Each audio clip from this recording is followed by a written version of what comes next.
कही अनकही बातें। यह कहानी तीन जोड़ियों की है जहां तीनों लड़कियां पूर्वी, रूही, अदिति शांत और आंखों में सपने लिए जीती हैं। वहीं दूसरी ओर उनकी नीति से बंधे हुए सोलमेट नयन, ध्रुव और राय जितने शांत हैं उतने ही गुस्सैल। नयन कई सालों बाद अपने घर लौट रहा था, वो भी अपनी माँ की धमकी की वजह से, और उसके पीछे ही उसके दोस्त ध्रुव और राय भी इंडिया आ रहे थे। पर क्या इनकी नीति इन्हें इंडिया रोक पाएगी? कैसा होगा इनका प्यार भरा सफर, जिसकी शुरुआत होगी किसी गहरी नफरत से? जानने के लिए पूरी कहानी को सुनिए। तीन लड़कियां आपस में बैठकर बातें कर रही थी। एक लड़की दो लड़कियों से कह रही थी, तुम दोनों को मेरे साथ चलना होगा, मैं कुछ नहीं जानती। तभी उन दोनों लड़कियों से एक लड़की बोलती है, यह तुम सच कह रही हो? कुछ समझने के लिए दिमाग की जरूरत होती है जो तुम्हारा कम चलता है। यह सुनते ही वो लड़की उसको गुराने लगती है। वो लड़की अपनी बात को सही करते हुए बोलती है, तुम समझ क्यों नहीं रही हो? हमारे वहाँ जाने से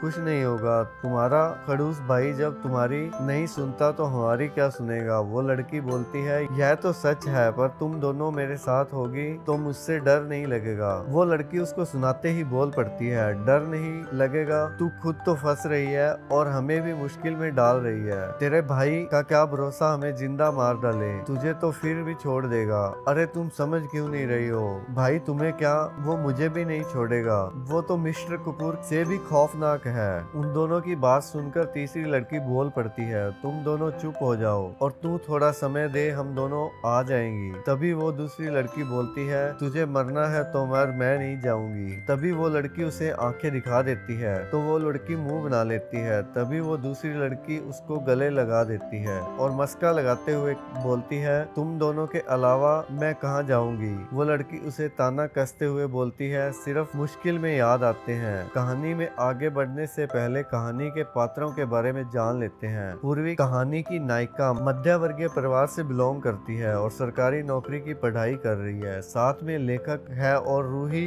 डॉक्टर है। उसके परिवार के नाम पर कोई नहीं है। 7 साल की उम्र में ही माता पिता का एक्सीडेंट हो गया था। तब से अनाथ आश्रम में पली है और जब से हॉस्पिटल ज्वाइन किया है तब से आश्रम में आना जाना बंद कर दिया है। और अदिति वकील की पढ़ाई कर रही है। शहर की तीसरी अमीर फैमिली से बिलोंग करती है। अब बात करते हैं तीनों लड़कियां आपस में कैसे मिली। इन तीनों की मुलाकात एक एक्सीडेंट में हुई। तब तीनों काफी अच्छी दोस्त हैं। अब चलते हैं कहानी की तरफ। अदिति, रूही और पूर्वी बोल रही थी अपने साथ कपूर विला में कुछ दिन रहने के लिए, क्योंकि अदिति अपने भाई से बहुत डरती थी। नयन, अदिति का भाई, पूरे 7 साल बाद इंडिया आ रहा था। नयन लंदन में पढ़ने के लिए गया था। वहीं उसने अपना बिजनेस शुरू कर लिया और अब उसकी कंपनी टॉप पर थी। अदिति की माँ की धमकी की वजह से उसे इंडिया वापस आना पड़ रहा था। उसने सोचा तो है कि कुछ समय बाद वो वापस चला जाएगा, पर क्या उसकी किस्मत उसे वापस जाने देगी या नहीं, यह तो वक्त और कहानी पढ़ने पर ही पता चलेगा। नयन ऊपर से जितना शांत और उतना ही खड़ूस है, बिल्कुल अपने पिता मिस्टर कपूर की तरह। मिस्टर कपूर का भी बिजनेस काफी बड़ा था,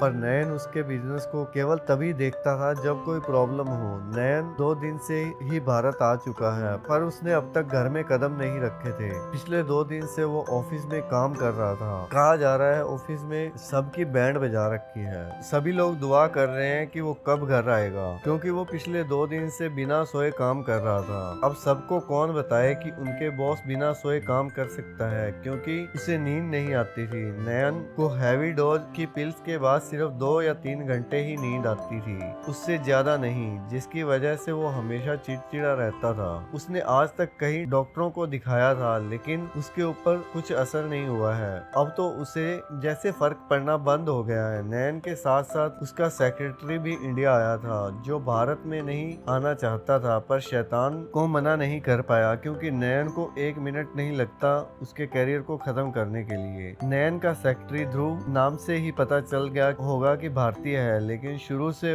भारत से बाहर रहा है। उसके नाम से ही लोग उसे पहचानते हैं। अगर बात की जाए उसके नेचर की तो मजाकिया है, लेकिन काम को लेकर उतना ही गंभीर, और नयन से डरता है। और नयन का दोस्त राय, जो आर्मी में डॉक्टर था, लेकिन अपने पिता के बिजनेस को संभालने के लिए उसने आर्मी छोड़ दी थी। वो ज्यादातर बाहर ही रहता था। नयन की वजह से उसे भी इंडिया आना पड़ रहा था, पर वो कुछ दिन बाद आने वाला था, क्योंकि उसे कुछ काम करने थे अभी, जिसे वो सेटल किए बिना इंडिया नहीं आ सकता था। उसके इंडिया आने की वजह नयन था, क्योंकि नयन डॉक्टर की नहीं सुनता, तभी बेचारे को इंडिया आना पड़ रहा था। जब नयन डॉक्टर की नहीं सुनता तो रॉय को ही नयन का इलाज करना पड़ता है। रॉय नयन का दूसरा रूप था, उसको भी नयन की तरह गुस्सा आता था। बस फर्क इतना था कि वो बाहर वालों पर बरसता था, लेकिन नयन तो घर वालों को भी नहीं छोड़ता था जब उसे गुस्सा आता था। पर इन तीनों की एक इंसान के आगे नहीं चिलती थी, वो मासा यानी कि नयन की मां निमृता कपूर। क्योंकि जब भी मिसिस कपूर नयन से मिलने जाती थी तब वो